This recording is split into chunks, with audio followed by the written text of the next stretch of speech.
Facebook live में आप लोगों का स्वागत है। आज हम लोगों ने बातचीत का विषय रखा है माफिया राजनीतिक संस्कृति के परिप्रेक्ष्य में भाजपा। जो खीरी लखीमपुर में जो घटना घटी है, जिसमें कि 8 किसान रौंद कर मार डाले एक मंत्री के बेटे ने, ये अपने आप में अकेली घटना नहीं है। ये जो अभी तक हमारे यहां जो सोशल साइंटिस्टों के बीच में जो एक कल्चर मूल्यांकन की चलती रही है, राजनीतिक दलों के बीच में मूल्यांकन की एक कल्चर चलती रही है कि भाजपा तो एक सांस्कृतिक दल है या भाजपा एक सांप्रदायिक दल है और भाजपा एक बुर्जुआजी की पार्टी है। मैं इस थ्योरी से एकदम बुनियादी तौर पर असहमत हूं। हम भी इसी दृष्टिकोण से लिखते रहे हैं, लेकिन जो पिछले 10-12 साल का जो बीजेपी के शासन का जो अनुभव है, उसने कुछ नए यथार्थ के दर्शन कराए हैं और वो नया यथार्थ बहुत भयानक है।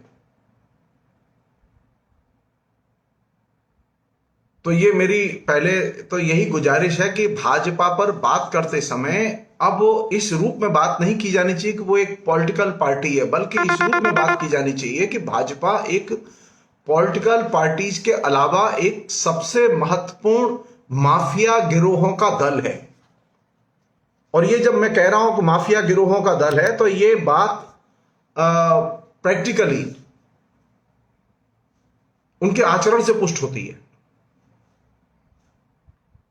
मैं समझ नहीं पा रहा हूं इस बात को कि अभी तक क्यों नहीं बहुत सारी पार्टियां जिनके के अंदर माफिया कल्चर नहीं है, वे क्यों नहीं इस बात को उठाती।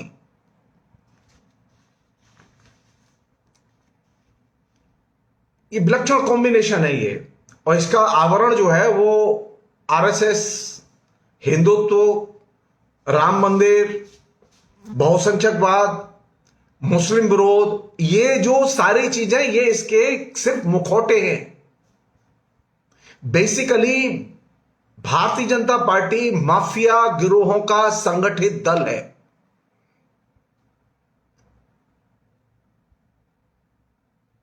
पिछले 7 साल में जिस तरह की लूट हुई है, वैसी लूट हिंदुस्तान के पिछले 2000 वर्ष के इतिहास में कभी किसी शासक ने नहीं की।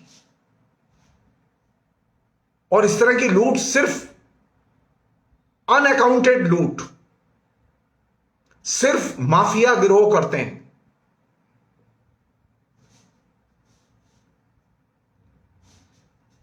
जिन लोगों को यह इल्यूजन है कि बीजेपी बहुत भले लोगों की पार्टी है, आरएसएस एक बहुत भले लोगों का दल है, वो अपने इस इल्यूजन में रहें।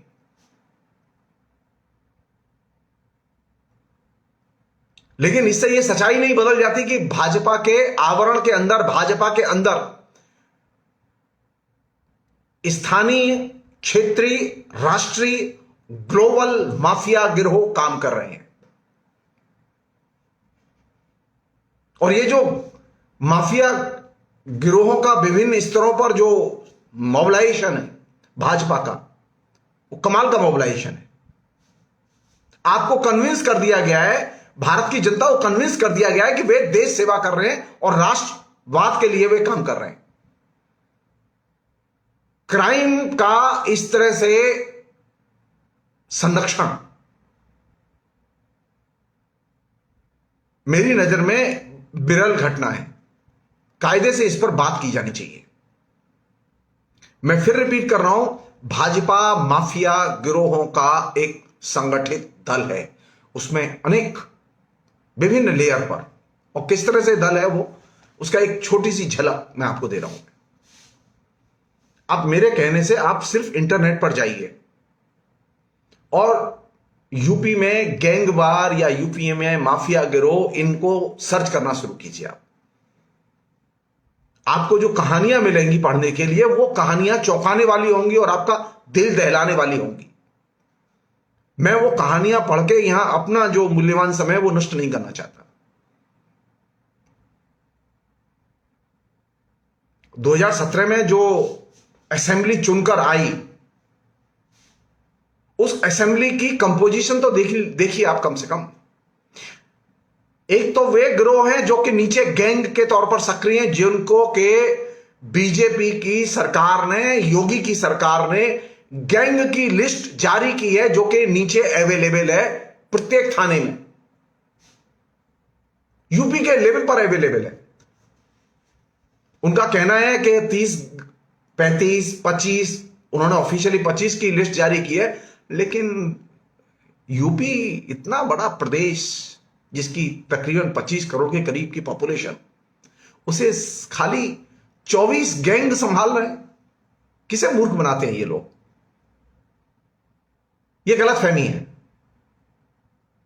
उत्तर प्रदेश में हर शहर में एवरेज 3 दर्जन से ज्यादा गैंग हैं और गिरोह हैं जो काम कर रहे हैं।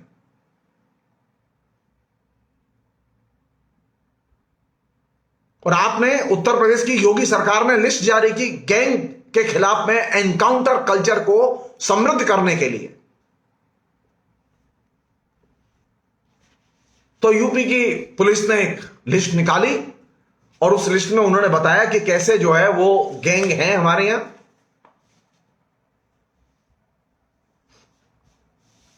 छोटा सा उदाहरण दे रहा हूं मैं आपको, ये मेरी खबर नहीं है, ये अखबार की ऑफिशियल खबर है। और ऑफिशियल जो हम लोग जानते हैं वो तो और भी भयानक है। हिंदी के प्रमुख अखबार का कहना है, जो कि इस इलाके में सबसे ज्यादा पॉपुलर है, कि अकेले पश्चिमी उत्तर प्रदेश में 499 गैंग सक्रिय हैं।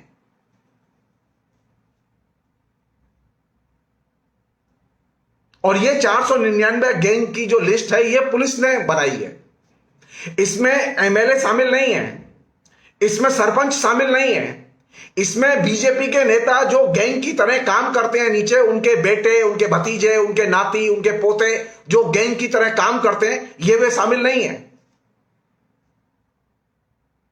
तो अगर अकेले पश्चिमी उत्तर प्रदेश में 499 गैंग रजिस्टर्ड हैं, किसके संरक्षण में है ये लोग?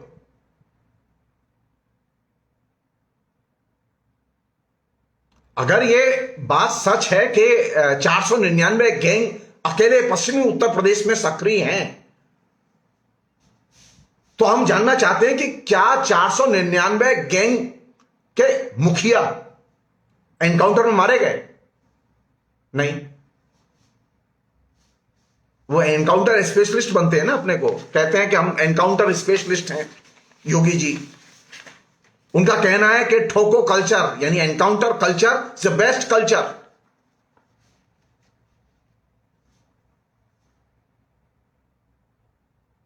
मैं सिर्फ सरकारी उदाहरण दे रहा हूं कि कैसे झूठ सरकार ने आंकड़ों के जरिए पाला हुआ है और आपकी आंखों पर पर्दा डाला हुआ है।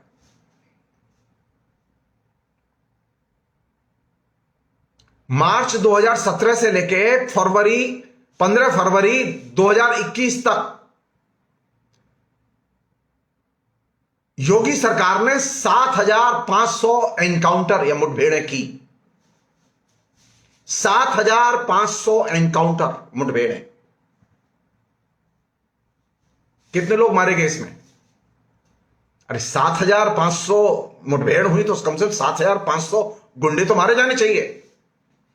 जी नहीं, सिर्फ 132 क्रिमिनल मारे गए। अगर मुझसे पूछे, कानूनन ये भी अपराध है, आप एनकाउंटर करके मार नहीं सकते किसी को। लेकिन अगर 7,500, 7,500 एनकाउंटर हुए हैं, तो एनकाउंटर में उपलब्धि दर क्या है? क्यों बच जाते हैं अपराधी? योगी सरकार से पूछा नहीं जाना चाहिए। 132 क्रिमिनल मारे गए और 2,900 यानी 3,000 के आसपास गंभीर रूप से जख्मी हुए। बचे कितने? यानी आपने मार के और गंभीर रूप से घायल करके सिर्फ 3,000 अपराधियों तक आपकी गोली पहुंची।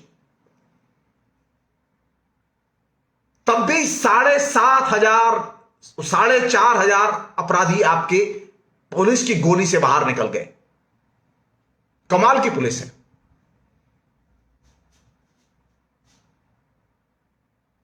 और एवरेज देखिए, घायल किया है 2,900 अपराधियों को,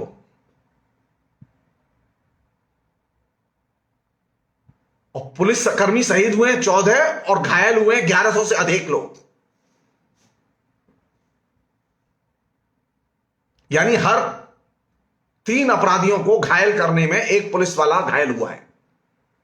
कितनी एक्सपर्ट पुलिस है। इसके बावजूद यानी एनकाउंटर दर एनकाउंटर, खुली छूट एनकाउंटर की, इसके बावजूद पश्चिमी उत्तर प्रदेश में बतर्ज यूपी गवर्नमेंट 499 गैंग सक्रिय हैं। और ये गैंग छोटे मोटे गैंग नहीं है। इनमें एमपी एमएलए, बीजेपी के एमपी एमएलए जिनके के क्रिमिनल रिकॉर्ड्स हैं, उन्हें अगर आप शामिल कर लें और आप पूरे उत्तर प्रदेश की छवि बनाएं कि उत्तर प्रदेश में कितने गैंग सक्रिय हैं और उनमें से उन गैंग को किस तरह से यूपी पुलिस या बीजेपी की सरकार का खुला संरक्षण है, उनके साथ में खाली आप एमएलए जो जिनका क्रिमिनल रिकॉर्ड है उन्हें जोड़ दीजिए। आप एमपी जिनका क्रिमिनल रिकॉर्ड है उनको जोड़ दीजिए आप। मसलन अभी जो प्रेजेंट जो विधानसभा है उसमें 114 एमएलए हैं बीजेपी के जिनके ऊपर गंभीर आपराधिक केस चल रहे हैं, हत्या के, मर्डर के, जिनमें 5 साल से ऊपर की सजा हो सकती है, ऐसे केस चल रहे हैं।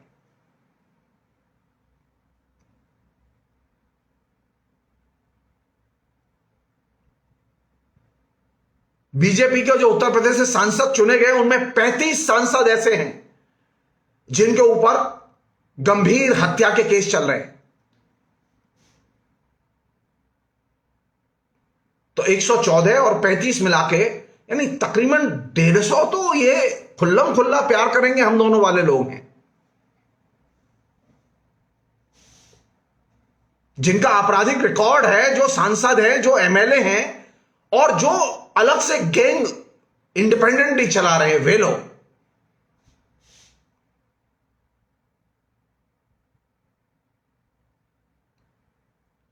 तो उत्तर प्रदेश में बीजेपी ने किस तरह की राजनीतिक संस्कृति को विकसित किया है,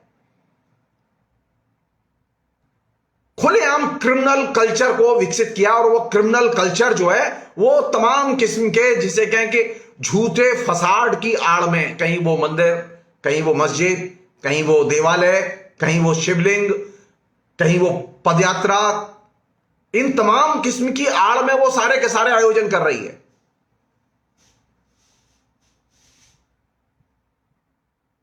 और ये क्रिमिनल कल्चर, ये माफिया कल्चर, ये अकेली बीजेपी की कल्चर नहीं है, इससे बाकी दल भी प्रभावित हैं कमोवेश।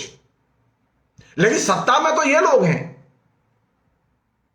तो बीजेपी के वर्ग चरित्र का मूल्यांकन करते समय, बीजेपी के पॉलिटिकल कैरेक्टर का मूल्यांकन करते समय यह चीज केंद्र में लाई जानी चाहिए कि बीजेपी एक राजनीतिक दल के तौर पर माफिया गिरोहों की तरह काम करती है। माफिया गिरोहों की जो कल्चर है उसकी तरह बीजेपी के सांसद, एमएलए, मंत्री, मुख्यमंत्री काम करते हैं। क्या है ये माफिया पॉलिटिकल कल्चर जिसकी वजह से, जिसकी तरह से ये लोग काम करते हैं? कौन सी चीज है ऐसी जो कि ये, जैसा कि आप लोग जानते हैं कि माफिया कल्चर का एक सबसे महत्वपूर्ण जो पहलू है वो ये है कि माफिया कल्चर, माफिया जो होता है वो माफिया अपने को कानून से ऊपर मानता है, कानून उसके ठेंगे पे।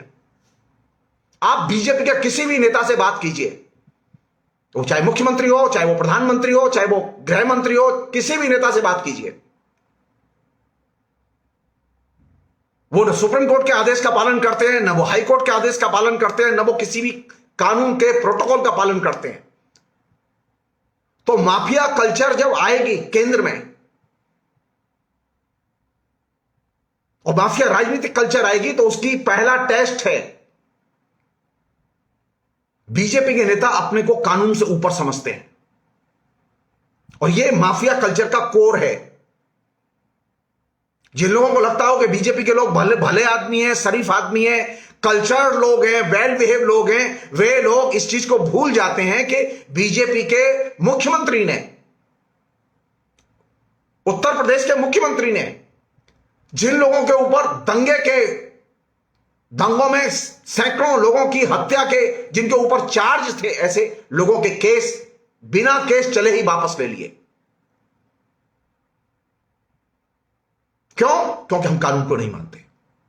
माफिया का जो विचार क्षेत्र है, जहां से कि माफिया जो है अपने चेतना का प्रचार और प्रसार करता है, जहां से कि वो अपनी ऊर्जा ग्रहण करता है, वो ये कि मैं कानून से ऊपर हूं।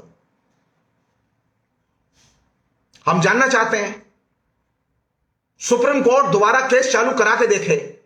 जो केस योगी सरकार ने वापस ले लिए, मुजफ्फरनगर के दंगों में जो लोग शामिल थे,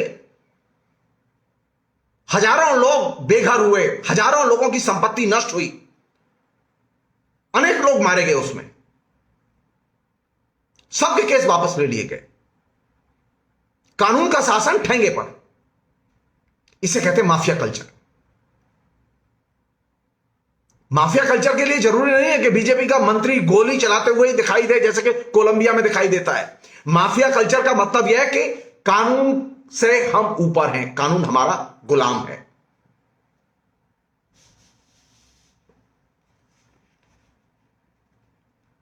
और लाइन ऑफ थिंकिंग क्या है, या लाइन ऑफ एक्शन क्या है? यह जो माफिया कल्चर है, जिसको कि बीजेपी ने विकसित किया है टॉप टू बॉटम, यूपी से लेकर दिल्ली तक, मोदी से लेकर योगी तक। मैं एक छोटे से पद, क्योंकि नरेंद्र मोदी को छोटे से पदबंध में बात करने की आदत है, तुकबंदी बनाने की आदत है, तो मैं नरेंद्र मोदी और योगी दोनों के लिए ही संबोधित करके ये बात बता रहा हूं, और आप लोगों के लिए भी। उनकी जो एक्शन की राजनीति है और थ्योरी है, फिलॉसफी है, twist, turn and non stop action. Narendra Modi से लेकर योगी तक हर बीजेपी के नेता के अंदर यह एक बीमारी, twist, turns and non stop action, यह बीमारी हर नेता के अंदर मिलेगी, और यह माफिया कल्चर का मूल मंत्र है। आज वो एक योजना का फीता काट रहे हैं, 1.5 घंटे बाद दूसरी योजना का फीता काटेंगे, चौथे घंटे के बाद में कहीं एनकाउंटर होगा, 5वें घंटे के बाद में कहीं वो किसी को अफीम के साथ पकड़ लगेंगे, 6ठे घंटे के बाद में वो किसी और एक्शन में दिखाई देंगे। तो twist, turns and non stop action, a mantra, जो दूसरा मंत्र जिसको कि बीजेपी ने माफिया कल्चर से बोरो किया है, यह मंत्र आजकल पॉलिटिकल एक्शन के लिए सबसे एप्रोप्रिएट माना जाता है कि नरेंद्र मोदी कितने अच्छे हैं, तत्काल एक्शन लेते हैं, तत्काल एकदम ट्वीट करते हैं, तत्काल चीजों को घुमा देते हैं।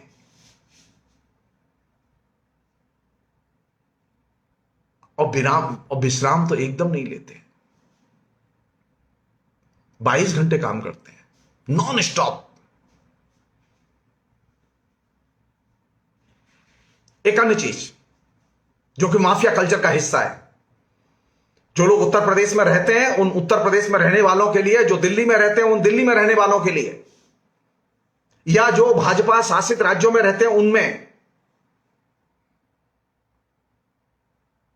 माफिया कल्चर का एक सबसे दूसरा पहलू जो है, जहां के माफिया कल्चर दिखाई देती है, वो ये कि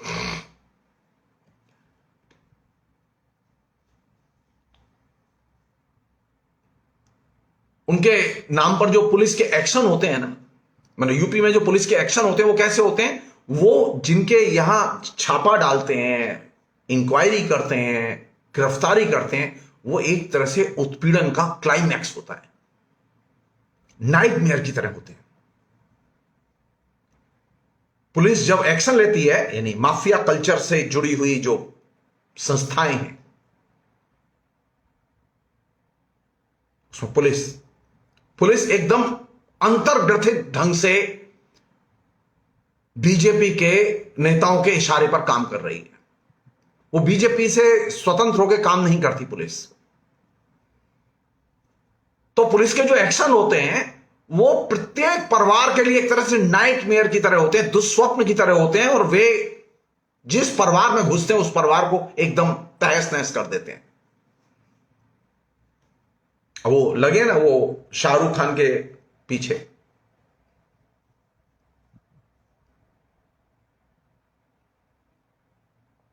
और इसमें जो सबसे बढ़िया बात होती है वो क्या कि लगातार आपके पास में एक नाटकीय ढंग से स्टोरी आती जाती है।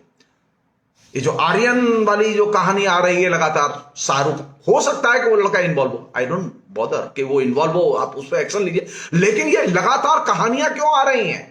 ये कंटिन्यूअसली ड्रामेबाजी वाली नाटकीय कहानियों का आना और मीडिया में उसका प्रोपेगेंडा होना।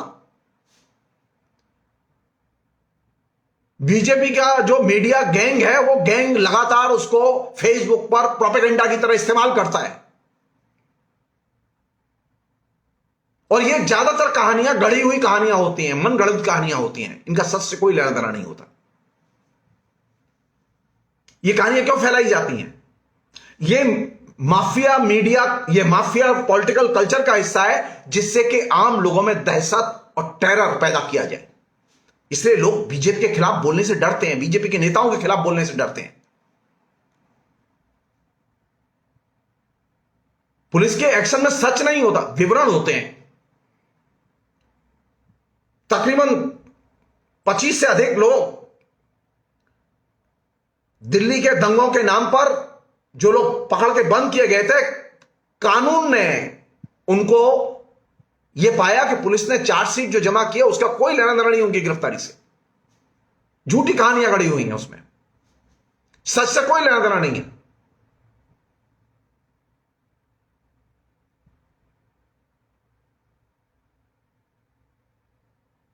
पुलिस एक्शन के नाम पर जो विभिन्न लोगों के घरों पर धावे बोले गए, जांच की गई, तहकीकात की गई, वो नाइटमेयर की तरह थी, दुस्वप्न की तरह थी।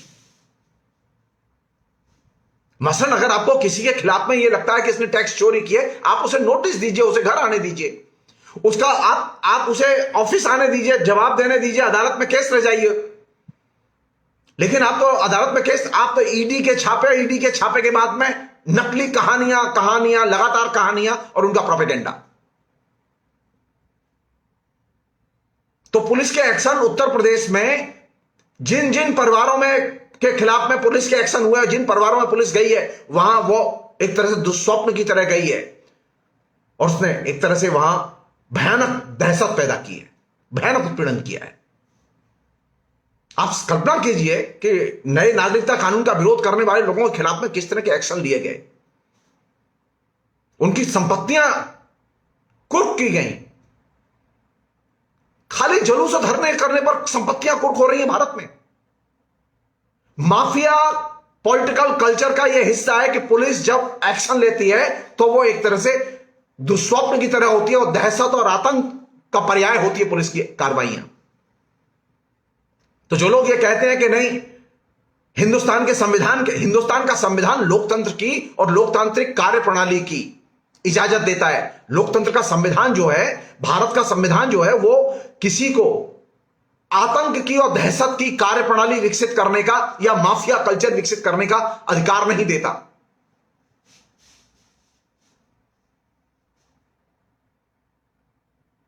तो पुलिस अपने एक्शन के जरिए, जिसे कहें कि इंटेंसिव ढंग से गढ़ी हुई कहानियां और ड्रामेबाजी और उसकी लगातार फीडबैक मीडिया में प्रक्षेपित करती है।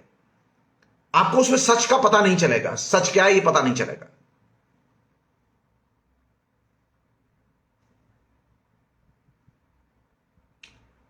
पुलिस के इस तरह के एक्शन से जो रियल माफिया है, जो सचमुच में डॉन है, उसके ऊपर कोई फर्क नहीं पड़ेगा। इससे जो रियल कल्प्रिट है उनके ऊपर कोई फर्क नहीं पड़ेगा। लेकिन साधारण आदमी, एक निर्दोष आदमी, वो निश्चित तौर पर इससे प्रभावित होगा और वो दहशत में आ जाएगा। मेरे जैसे लोग, पढ़े लिखे लोग, वो जब अखबार में ये कहानियां पढ़ेंगे तो वे बीजेपी के नेताओं से डरेंगे, वे बोलने से डरेंगे उनके खिलाफ।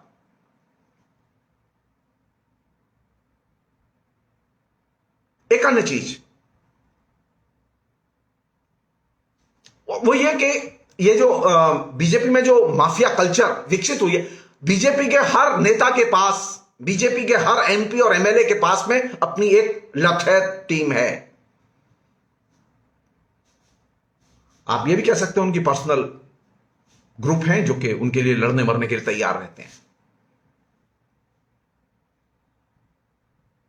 हर नेता के पास है, हर एमपी एमएलए के पास है 10-10, 20-20, 30-30, 40-40, 50-50, 100-100 के, 200 के लठैतों के ग्रुप हैं।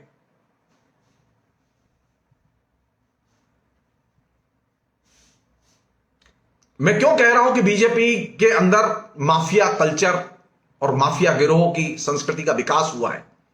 क्योंकि जैसा कि मैंने आपसे अभी कहा कि बीजेपी की जो लोग हैं, वो चाहे मुख्यमंत्री हो, चाहे प्रधानमंत्री हो, चाहे वो कानून मंत्री हो, चाहे वो नीचे साधारण सा कार्यकर्ता हो, वह डरता नहीं है किसी से, वो कानून से नहीं डरता। माफिया के कल्चर का यह एक दूसरा बहुत महत्वपूर्ण पहलू है कि माफिया कभी डरता नहीं है। हम राजनीति करते रहे हैं, राजनीतिक कार्यकर्ता रहे, लेकिन डरते भी रहे हैं कि कहीं ऐसा लोग हमारे इस एक्शन से हमारे खिलाफ कोई कार्रवाई हो जाए। बीजेपी के लोग तो सरेआम कत्ल कर रहे हैं, सरेआम कत्ल करके 8 लोग मार दिए, लेकिन उसके अंदर डर नहीं है। उसने सोचा ही नहीं कि गाड़ी कुचलती हुई जाएगी, लोग मर जाएंगे। लखीमपुर खीरी में जिस नेता के लड़के ने गाड़ी से लोगों को कुचला, वह सिर्फ एक मैसेज देता है कि बीजेपी के लोग डरते नहीं हैं। और ये जो भय रहित एक्शन करने की जो पद्धति और दृष्टि है, यह भय रहित जो दृष्टि है, यह एकमात्र माफिया के यहां होती है और किसी के यहां नहीं होती। राजनीतिक कार्यकर्ता होते हैं तो भीड़ आई तो रोक लेते हैं गाड़ी, उतर के पूछते हैं क्या बात है, आप नाराज क्यों हैं? लेकिन नहीं, वो तो कुचलते हुए चले गए, गोली चलाते हुए चले गए, दंगा करते हुए चले गए। इलाके के इलाके, बाजार के बाजार उन लोगों ने एक जमाने में लूटे हैं। कौन नहीं जानता गुजरात के दंगों को? गुजरात के दंगों में जो बाजार लूटे गए, दुकान लूटी गई, पूरी की पूरी मुसलमानों की इकोनॉमी ध्वस्त कर दी गई। कौन सी चीज थी? वही चीज बीजेपी के हर कार्यकर्ता के दिमाग में यह है, डरो मत, भय रहित रहो, निर्भीक। अरे कानून का डर तो इस देश में हर नागरिक के अंदर होता है। कानून के डर के बिना तो आप जी नहीं सकते। तो बीजेपी का जो साथ कार्यकर्ता है, जो राजनीतिक कार्यकर्ता है, वो भी, जो व्यापारी है वो भी, वो डरता नहीं है। व्यापारी तो तमाम जो बहुत शिद्दत से काम करने वाले लोग हैं, जो कि तमाम किस्म के पेशे धंधे इन सब में जुड़े हुए हैं, वे तमाम किस्म के अवैध काम करते हुए वे डरते नहीं हैं। और ये जो भय रहित रहने की जो कल्चर है, ये कल्चर माफिया कल्चर है। थर्ड चीज, इंपॉर्टेंट चीज, वो ये कि बीजेपी के अंदर क्राइम करके क्राइम पर गर्व करने की संस्कृति पैदा हो चुकी है। रेप करते हैं, वो रेप को सेलिब्रेट करते हैं। गैंग रेप होते हैं, उसको सेलिब्रेट करते हैं। जो क्रिमिनल होते हैं, वो हत्या करते हैं, वो हत्या को सेलिब्रेट करते हैं। तो अपराध पर गर्व करने की संस्कृति, तीसरी जो महत्वपूर्ण चीज है, जो कि माफिया राजनीतिक संस्कृति का हिस्सा है, वह है क्राइम पर गर्व करना। आपने क्राइम किया, आपको शर्मिंदा होना चाहिए, आपको माफी मांगनी चाहिए, आपकी आंखें झुकनी चाहिए। लेकिन आप ना तो माफी मांगते हैं, ना आपकी शर्म से आंखें झुकती हैं। आप गर्व करते हैं कि आपने कुचल दिया, आपने मार दिया, आपने लूट लिया, आपने बर्बाद कर दिया।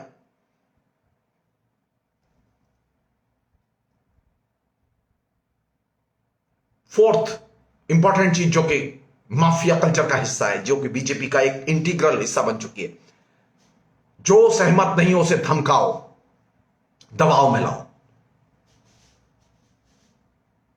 इलाके दखल करो।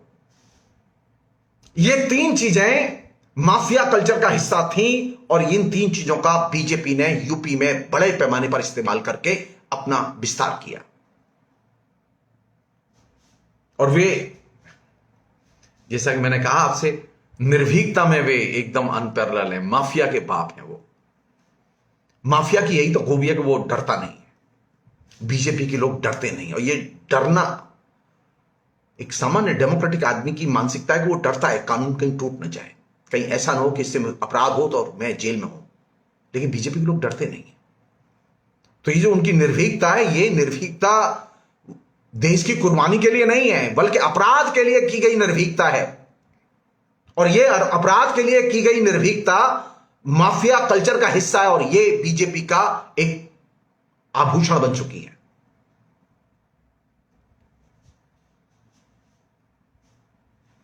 एक अन्य चीज और आखिरी चीज कह के मैं ये बात खत्म करूंगा।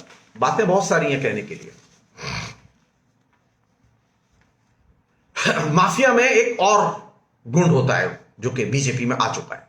माफिया का गुण यह है कि वह अत्याचार में और हिंसा में अपने सर्वोच्चतम रूपों का प्रदर्शन करता है।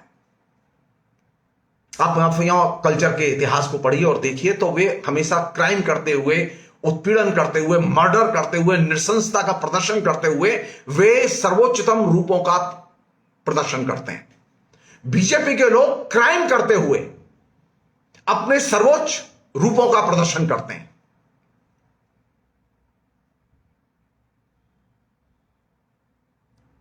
अनेक देश हैं ऐसे जहां माफिया से पुलिस डरती है।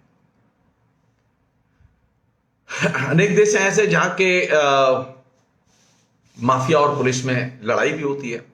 और हमारे देश में हमारे देश में तो अब माफिया जो है वो राज सत्ता का हिस्सा है। सरकार उसके हाथ में है, सत्ता उसके हाथ में, तो पुलिस उसकी बंधक है, गुलाम है। या फिर पुलिस वाला जो है वो देखकर भी अनदेखी करता है, करे बीजेपी का नेता है क्यों बोलूं मैं।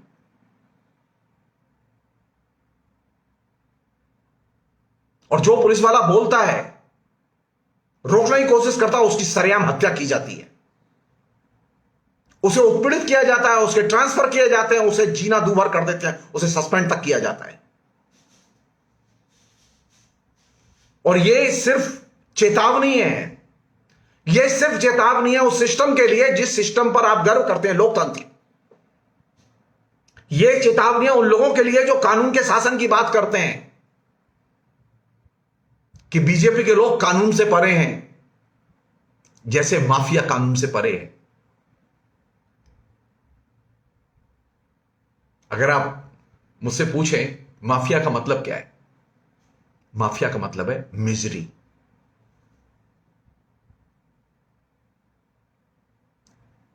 भयानक दुर्दशा।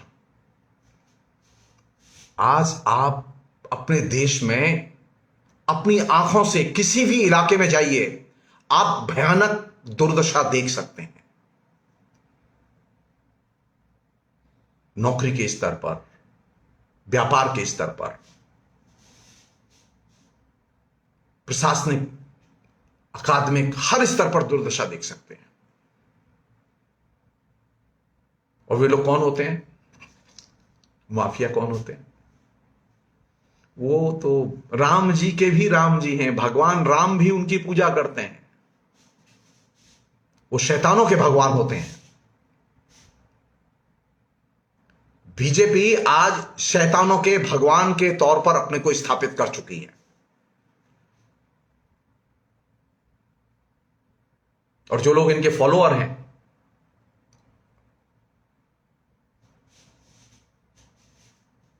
जिन्हें हम लोग भाजपा समर्थक कहते हैं, ये फॉलोअर या भाजपा समर्थक, इनकी मुसीबत यह है कि ये अब बीजेपी के सिर्फ इन्फॉर्मर का काम करते हैं। वो क्या कह रहा है, वो क्या लिख रहा है, वो कहां जा रहा है, वो किसके साथ जुड़ा हुआ है। क्यों? क्योंकि इनको, जो इनके समर्थक हैं, इनकी मुश्किल यह है कि इनके दिमाग में कहीं ना कहीं ये बैठी हुई है कि अपनी जान बचानी है तो भाजपा के इन्फॉर्मर की तरह काम करो। और वे कोशिश करते हैं कि दूसरे लोग मुश्किलों में फंसे।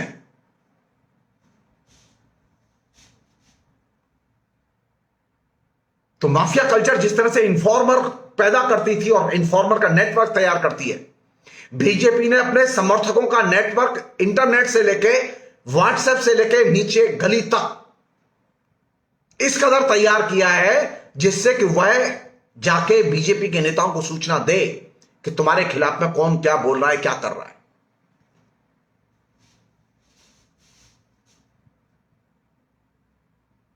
और आखिरी चीज, इंपॉर्टेंट चीज, आप किसी भी डिस्ट्रिक्ट में जाइए, जहां के उत्तर प्रदेश में आप किसी भी दफ्तर में जाइए, किसी भी इलाके के थाने में जाइए, माफिया कल्चर का महत्वपूर्ण पहलू है कि जहां माफिया राज करते हैं वहां माफिया, जिस इलाके में वो रहते हैं उस इलाके में उनका शासन चलता है। कहने के लिए हम लोकतंत्र में रहते हैं और संविधान के अनुसार शासन चल रहा है, लेकिन नहीं, लोकतंत्र संविधान के अनुसार शासन नहीं चल रहा है हिंदुस्तान में। उत्तर प्रदेश में खासतौर पर लोकतंत्र संविधान के अनुसार शासन नहीं चल रहा, बल्कि बीजेपी के नेता जो कहते हैं उसी के अनुसार शासन चल रहा है। लोकल लेवल पर, पंचायत लेवल पर, डिस्ट्रिक्ट लेवल पर, राज्य के स्तर पर, दिल्ली में केंद्र के स्तर पर।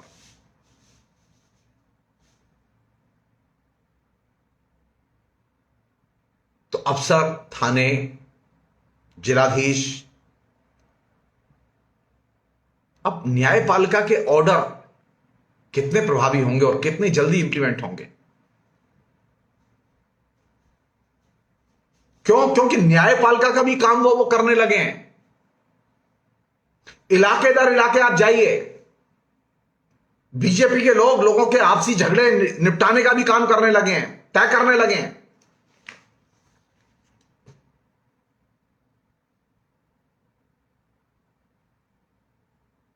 इसके लिए अगर किसी के साथ हिंसक ढंग से पेश आना पड़ा तो वो भी पेश आ रहे हैं, वो मामले सुलझाने के लिए। और वो गाय के लिए तो चारा खिलाते ही हैं, वो गरीबों के लिए खाना बांटते ही हैं, है ना, उनकी फोटो आती है। वो राम जी की सेवा में मंदिर बनवा ही रहे हैं क्योंकि वो राम भक्त हैं।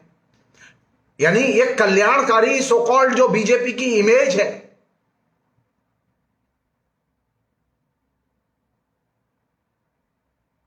वो इमेज सिर्फ इस माफिया कल्चर के साथ में जो बीजेपी की इमेज एक में कर गई है, मिक्स कर गई है, इस इमेज को ढकने के लिए इसका इस्तेमाल किया जाता है।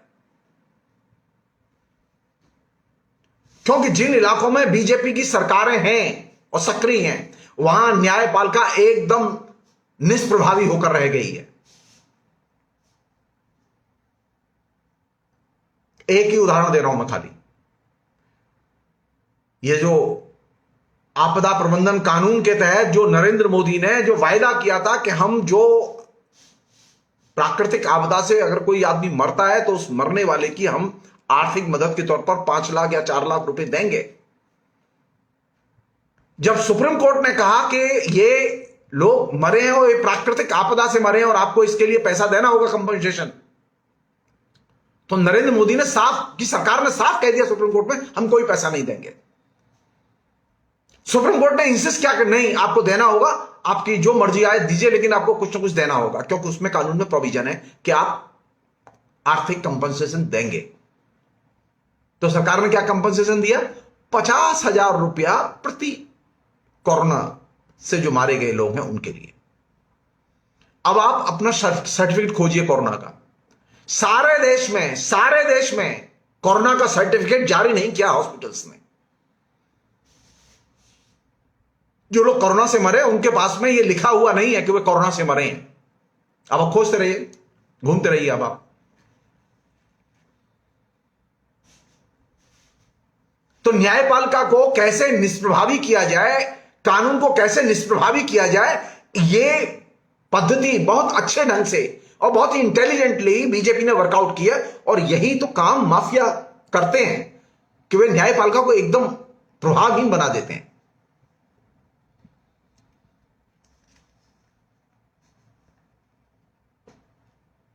बड़े पैमाने पर जमीन हथियाना, हफ्ता वसूली करना, अनाप शनाप मुनाफे कमाना, मिलावटी माल बेचना, सरकारी जमीनों पर अवैध करना। अब तो खुल्लम खुल्ला सरकार कानून बना के दे रही है सरकारी जमीनें निजी कंपनियों को। तो ये जो पब्लिक एडमिनिस्ट्रेशन है, ये पब्लिक एडमिनिस्ट्रेशन क्या कर रहा है? मैं आपको मथुरा में कम से कम ऐसे 50 स्पॉट दिखा सकता हूं, दिल्ली में ऐसे कम से कम 50 स्पॉट दिखा सकता हूं जो कि पब्लिक स्पेस को लोगों ने कब्जा कर लिया है और बीजेपी के समर्थक हैं, या वो किसी और के भी समर्थक हो सकते हैं, लेकिन उन्होंने कब्जा कर लिया। लेकिन पब्लिक एडमिनिस्ट्रेशन नाम की कोई चीज नहीं है।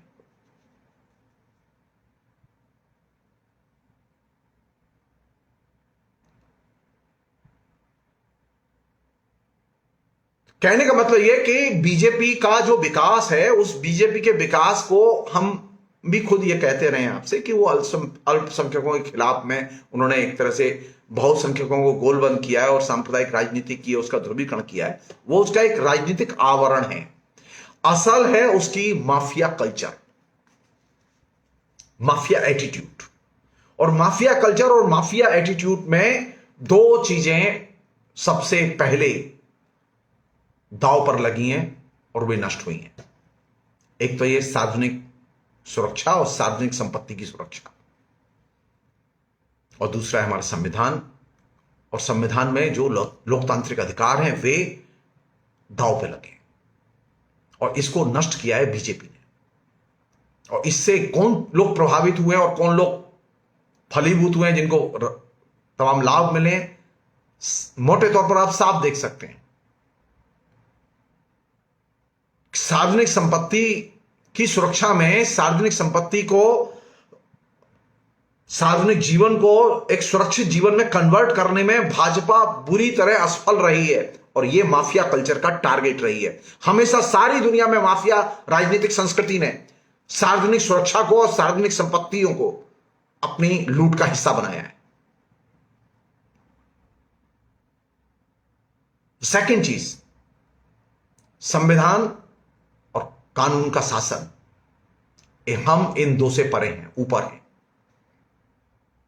ये चीजें ऐसी हैं जो कि बीजेपी को माफिया राजनीतिक संस्कृति के फ्रेमवर्क में एकदम सुंदर ढंग से संयोजित करके एकदम फिट करती हैं। आप लाख क्लास एनालिसिस कीजिए, आप लाख बीजेपी के नेताओं के भाषणों का विश्लेषण कीजिए, लेकिन अगर आप ये नहीं जानते कि बीजेपी एक माफिया क्रिमिनल्स की पार्टी में बदल चुकी है, और आप अगर उसका अध्ययन नहीं करते, तो आप बीजेपी से लड़ नहीं सकते। तो मेरी आपसे गुजारिश है कि बीजेपी के जो तमाम किस्म के राजनीतिक प्रोपेगेंडा है उसको तो ध्यान रखें ही, बीजेपी के अंदर ये जो माफिया कल्चर है, इस माफिया कल्चर के चरित्र को भी ध्यान में रखें। फिलहाल इतना ही। बहुत बहुत शुक्रिया। Thank you.